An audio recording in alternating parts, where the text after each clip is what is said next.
आपलं सर्वांत करतो प्रतिवर्षाने याही वर्षी महाशिवरात्रीचा हा दिवस हिंदूंचा आणि समाजाची आनंदाचा दिवस. जणू काही घरी एखादं बाळ जन्मलं त्याचप्रमाणे हिंदू भागोजी कीर यांचा जन्मोत्सव आणि या जन्मोत्सवानिमित्त प्रत्येक वर्षी वर्ली ते दादर या चैतन्यभूमीपर्यंत रथयात्रा निघत असते आणि रथयात्रामध्ये हे दिसतं की हिंदू किती जनजागृत झालेला आहे आणि लोकांपर्यंत काय पोचवायचं आहे. आज आपल्याकडे अखिल भारतीय भंडारी समाज महासंघाचे अध्यक्ष नवीनचंद्र बांदिवडेकर आहेत, यांच्याबरोबर आम्ही आज बोलणार आहोत. सर, काय सांगाल, आजचा हा जो आनंद उत्सव साजरा करतो तो प्रत्येक वर्षी करतो, हिंदूंपर्यंत पोहोचण्याचा प्रयत्न करतो, त्याचबरोबर आपण भंडारी लोकांना जनजागृती करत आहे, काय सांगाल सर? आज कसं आहे, आजचा दिवस हा सर्व हिंदू धर्म जे आहेत भारतभर, देशभर, जगभर, त्या सर्व हिंदूंना हा आजचा फार पवित्र दिवस मानला जातो.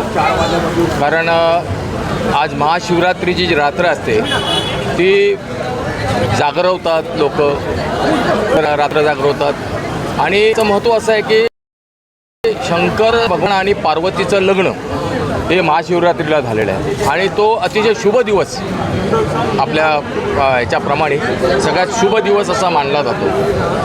आणि ह्या दिवशी जन्माला आलेले भागोजी शेठ कीर, त्यांचे हे नातू आहेत, माझ्या शेजारी उभे आहेत, अंकुर कीर.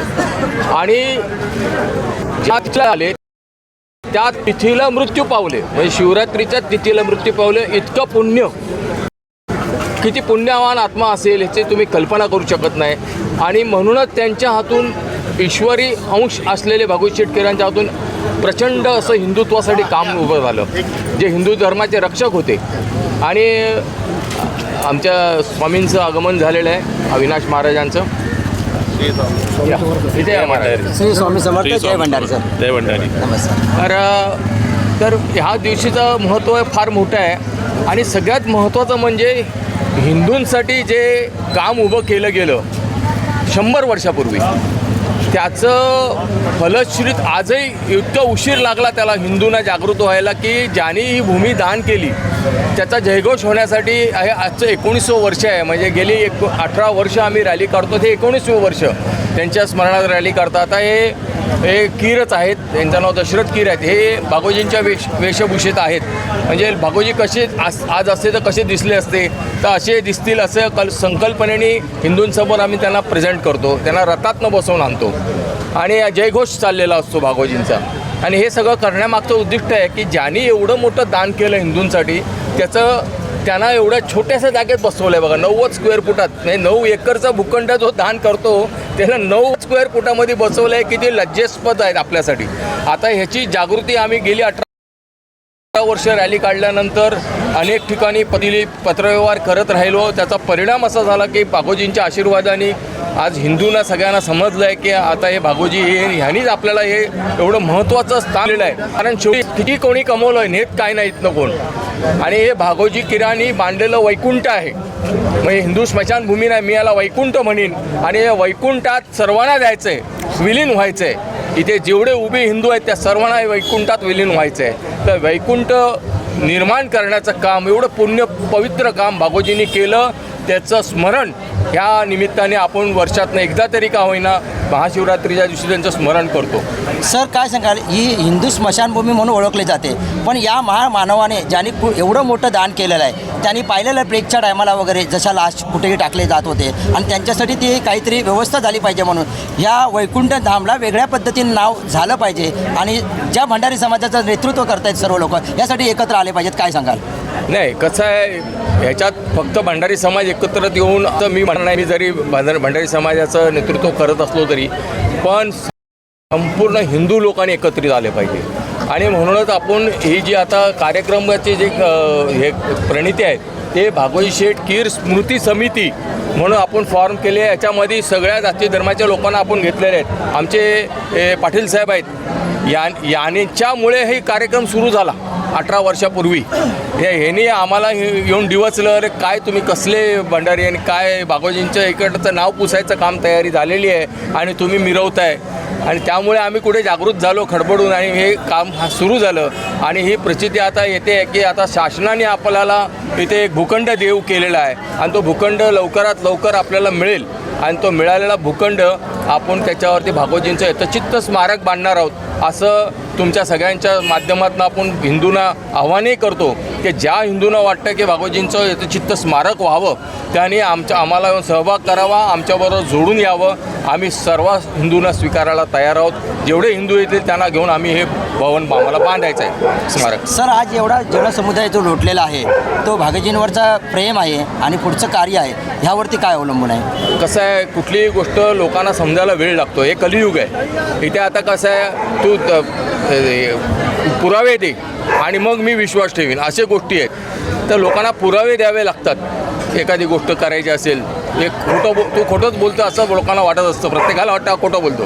मग पुरावा दिल्यानंतर लोकांना कळतं नाही हा बरोबर बोलतो आहे, खरं बोलतो आहे. तर हे खरं आहे आणि हे सत्य आहे की अंतिम सत्य आहे की आपल्याला या वैकुंठात जाऊन विलीन व्हायचं आहे. त्यामुळे आता हिंदू जागृत होत आहे, लोकांना समजतं आहे आणि लोक यायला लागलेले आहेत. आणि त्यामुळे आज तुम्हाला बघ आम्हाला उशीर झाला, आज रॅलीमधनं आज उशीर झाला कारण लोक आता गर्दी वाढायला लागली.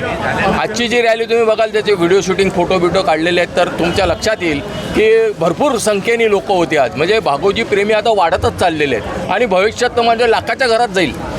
सर, प्रत्येक सोमवारी भागोजी केरांच्या स्मृतीस्थळाजवळ सर्व आपले बांधव इथे एकत्र येतात आणि त्यांची आरती वगैरे करतात. तो लोकांपर्यंत मेसेज पोचला नाही, काय सांगाल लोकांना? नाही, आता मी सांगेन लोकांपर्यंत मेसेज पोचायला लागला. कारण पूर्वी काय व्हायचं, वर्षातनं एकदा रॅली काढली की नंतर कोणी ते फिरकायचं नाही अशी परिस्थिती असायची. आता इथे झाडलोट होते, सगळे त्याची व्यवस्था होते आणि म्हणूनच आता जे स्मशानभूमीचं रिडेव्हलपमेंटचं प्रोजेक्ट आता फायनल जाहीर झालेलं आहे. म्हणजे जाहीर नाही झालं आहे, इव्हन फंड पण आले आहेत त्याला. तर जवळजवळ हा पूर्ण स्मशानभूमी रिडेव्हलप होते आणि त्यामध्ये भागोजी आमची मागणी आहे शासनाकडे, BMCकडे की हा जो आता पुतळा आहे हा थोडा आत सरकवावा आणि याला मंदिराचं स्वरूप द्यावं. म्हणजे इथे भजन कीर्तन आरती, कारण भागोजी हे भजनप्रेमी होते, आध्यात्मिक मार्गातले होते. त्यामुळे त्यांच्यासमोर आम्हाला बसून चिंतन करायचं असेल, ध्यान करायचं असेल, तशा पद्धतीची व्यवस्था तर शासनाकडनं आम्हाला मिळावी अशा पद्धतीच्या मागण्या आता आम्ही पुटअप करायला सुरुवात केली आणि त्याला प्रतिसाद चांगला मिळतो आहे. ही भागोजींची कृपा आहे. नक्कीच. महाराज, काय सांगाल आध्यात्मिक म्हणून तुम्ही की भागोजी केरांचं जे प्रवचन कीर्तन सगळ्या गोष्टींनी आता जनजागृती व्हायला लागली, खरोखरच ते हिंदू रक्षक होते, हे लोकांपर्यंत आता पोचायला लागलं आहे. तुम्ही अध्यात्माच्या माध्यमातून लोकांना काय संदेश द्याल? मी एवढं म्हणेन की जे भागोजींना आपण जे हिंदू रक्षक जे म्हणतो, आणि कसं आहे की आजच्या जगामध्ये असं आहे की जसा आज जो वाढता जो प्रभाव लोकांचा आहे, यासाठी आज ही भंडारी मंडळ जे आहे हे आम्ही एकत्र येऊन हे सगळं करतो आहे. आज मीही मराठी आहे, मी हिंदू आहे, आज मी एक संत साधू आहे. आणि दुसरी गोष्ट, माझ्या फॅमिलीमध्ये संदर्भ असा आहे की माझी आई भंडारी आहे. त्यामुळे ह्या समितीशी मी एकजूट आहे आणि पूर्ण समिती इतकी प्रेमळ आहे आणि इतकी इच्छुक आहे आणि इतकी भक्तिभावानी आहेत. त्यामुळे मला असं वाटतं की येत्या काळामध्ये पुढच्या पिढीला हा जो मार्ग आहे हा परिपूर्ण भेटला पाहिजे.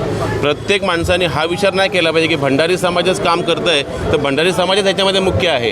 कारण जे दानशूर आहेत भागोजी कीर यांनी ज्या भूखंड दान केला तो भंडारी म्हणून दान केला नव्हता, त्यांनी अख्ख्या बहुजनांसाठी दान केला होता. पण त्यांनी कुठली जात पात धर्म हा कधी आणला नाही. फक्त आपण हिंदू आहोत आणि आपण माणूस आहोत हा त्याच्यामध्ये कन्सेप्ट येतो.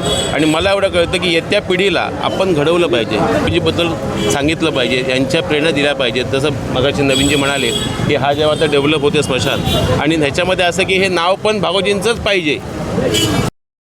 चैत्यभूमी नाव तर आहेच, पण सर्वात प्रथम भागोजी कीर जेव्हा आपण स्मशानभूमी म्हणतो ते नाव असावं. आणि आमची अशी विनंती आहे की जसं म्हटले नवीनजी, एक मंदिर व्हायलाच पाहिजे की ज्या मंदिरामध्ये सोमवारीच कशाला माणसं रोज आली पाहिजे, रोज भजन कीर्तन झालं पाहिजे, रोज विचार विनिमय झाले पाहिजेत. आणि आमच्या साधू संतांनी येऊन इकडे त्या लोकांना भागोजीरामध्ये सांगितलं पाहिजे आणि त्यांचे विचारही सांगितले पाहिजेत. मुळामध्ये कसं ही मुंबई आहे, मुंबईचा केंद्रबिंदू म्हणजे दादर आहे. आपण दादर म्हटलं का पहिले पुरू, आणि दादर या ठिकाणी आज एवढ्या सगळ्यांची जी मेहनत आहे याच्यामध्ये आपणही आलात, मीही आलो, नवीनजी आले. नवीनजींचा याच्यामध्ये मुख्य म्हणजे मोठा सिंहाचा वाटा आहे की आज एवढं अखिल भारत मराठी भंडारी समाज संघ हा चालवणे आणि लोकांना एकजूट ठेवणे. आज आमचे पप्पी जे आहेत त्यांचं त्यात खूप मोठं योगदान आहे, सगळ्यांचं योगदान आहे. मी सगळ्यांवर भरपूर प्रेम करतो आणि सगळ्यांचा मी भरपूर आदर करतो. त्यांची श्रद्धा माझ्यावरती आहे, त्यांच्यावर माझंही प्रेम आहे. कारण का एखाद्या संताचं, एखाद्या दानशूर व्यक्तिमत्वाला आपण एकत्र व्यक्तिमत्वाला मान सन्मान देऊन इथपर्यंत चालवतोय ही फार मोठी गोष्ट आहे. आणि महाराष्ट्र हा व्यक्तिपूजक आहे आणि संतांची भूमी आहे ही. त्यामुळे संतांचा मान हा पहिला आणि येत्या पिढीलाही हा मान कळून दिला पाहिजे असं मला वाटतं. आज मला सांगा ना, आज आपलं वय 40-45 असेल, 50 असेल, आज नवीनजींचं 50+ आहे. आज जी लोक वयस्कर, जेवढं वय आहे सगळी माणसं वयस्कर आहेत आणि ह्याच्यामध्ये 30% फक्त युवा आहेत आपले. फक्त ह्यांची अशी इच्छा आहे आणि मी त्यांच्यामध्ये युवाच आहे. आज माझंही वय 36 आहे, जास्त वय नाही माझं, पण माझं असं मत आहे की माझ्या वयाची लोकं, माझ्या वयाची मुलं, माझ्या वयाला शिकलेले उद्योजक असतील, कोणी असेल, या सगळ्यांनी भागोजींचा एक प्रेरणा घेऊन या संघटनेमध्ये यावं, एकत्र काम करावं आणि येत्या पिढीला उद्या असं नको समजायला की आम्हीच करतोय म्हणून. आज कीर होते, किरांचे विचार आहेत आणि त्या विचारावरती आम्ही ज्वलंत आहोत. आजही आहोत, कालही होतो आणि उद्याही राहू. पण आम्ही काय म्हणतो, जय भंडारी, जय भागोजी.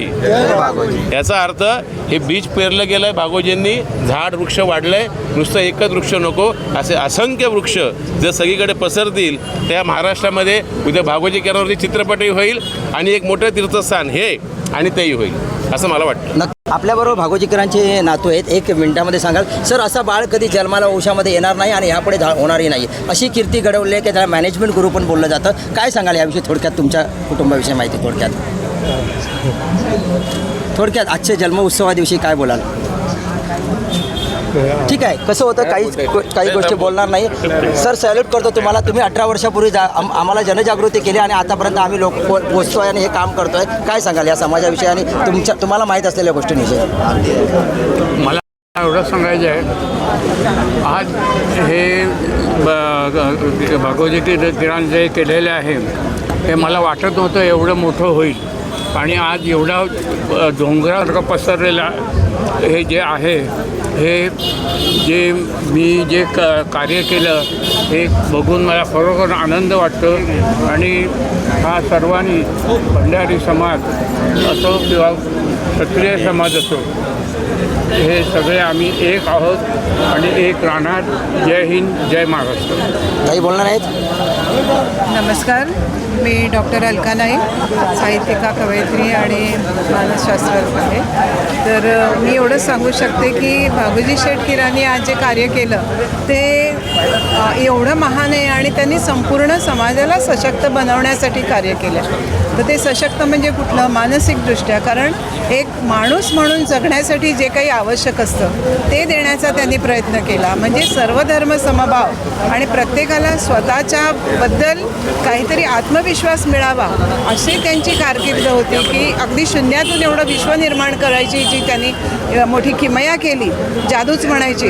आणि त्यामुळे आज प्रत्येकाने ह्याचा एक उदाहरण घेऊन, ह्याच्याकडून प्रेरणा घेऊन आज युवकांनी पुढे गेलं पाहिजे. नाहीतर प्रत्येकाला असं वाटतं मला देवानी काय दिलं, तर देवानी काही दिलं नसताना सुद्धा आपण कसं पुढे जाऊ शकतो आणि त्यातून इतरांना काय देऊ शकतो ह्याचं ज्वलंत उदाहरण म्हणजे भागोजी शेठ किरण. नमस्कार. आताच आपण पाहिलं की भंडारी समाज जेवढे अनुयायी होते, जेवढे पदाधिकारी होते, त्यांनी ज्या आपल्या पद्धतीने माहिती देण्याचा तो प्रयत्न केलेला आहे आणि हा पुढचा कार्यक्रम बाकी आज त्यांच्या जीवनावरती जीवनपट जो कार्यक्रम आहे आणि छोटीशी जी आजची एक फीत दाखवली जाणार आहे त्यावरती लक्षात येणारं भागोजी किरणचं महान कार्य किती आहे आणि ते कशा पद्धतीने पोचले होते. छोट्या वयामध्ये मुंबईला आल्यानंतर हे मॅनेजमेंट गुरु कसे ठरलेत, लोकांसमोर आदर्श कसं ठेवलं आणि दानशूर वृत्ती ही कुठून आली ही थोड्याच वेळात तुम्ही पाहणार आहेत ते फिल्मच्या माध्यमातून. तर आपण स्टेजकडे जाणार आहोत. जय हिंद, जय महाराष्ट्र, जय भंडारी. पुढील व्हिडिओ पाहण्यासाठी प्रभात समाचार यूट्यूब चॅनलला सबस्क्राईब करा.